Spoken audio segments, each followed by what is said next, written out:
বানবিধ্বস্ত গহপুৰত বিভিন্ন প্ৰান্তত হৈ গৈছে বানৰ ধ্বংসলীলা। পুলেঙি নদীৰ বানে গহপুৰৰ নবিল অঞ্চলৰ এটা পথ বিধ্বস্ত কৰি পেলোৱাৰ লগতে মানুহৰ ঘৰ-দুৱাৰ সকলোতে চলালে ধ্বংসলীলা।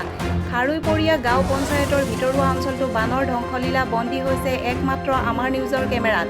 শেহতীয়া পৰিৱেশ দেখুৱাবলৈ আমি আজি উপস্থিত হৈছোহি এই বানবিধ্বস্ত অঞ্চলত।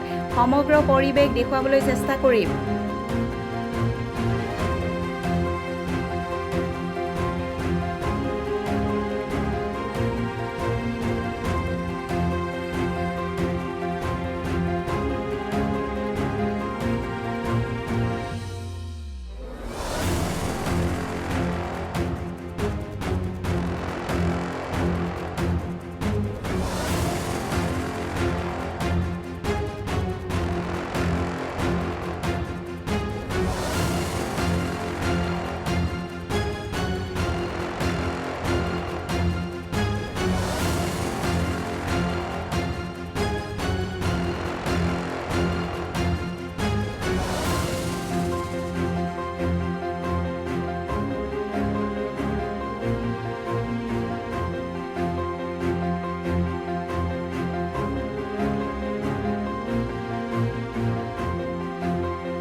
নবিল অঞ্চলৰ নিচেই মহকুমাৰ অধিপতি কাৰ্যালয়ৰ ওচৰতে বুলি ক'ব পাৰি আমাৰ নবিল অঞ্চলটো।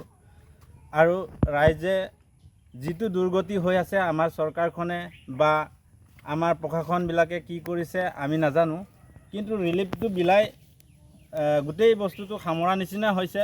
ধৰক আমাৰ ৰাস্তা ঘাট আমাৰ ৰাইজৰ যাতায়াতৰ যিটো গতি হৈ আছে সেইটো আমাক চাই দিবৰ কাৰণে আমি অনুৰোধ জনাইছোঁ। যিকেইটা আমাৰ MLA ছাৰ, আমাৰ মন্ত্ৰী অভিভাৱকসকলক আমি অনুৰোধ জনাইছোঁ। হাজৰিকা ডাঙৰীয়াক আমি অনুৰোধ জনাইছোঁ, বিনম্ৰভাৱে আমি নবিল ৰাইজে অনুৰোধ জনাইছোঁ, তেখেতে আমাৰ নবিলখনৰ কাৰণে আমাৰ সকলো ৰাইজৰ কাৰণে কিবা এটা কৰি দিব বুলি আমি অনুৰোধ জনাইছোঁ। গহপুৰৰ পৰা Arun Bhuyan report E24 live breaking.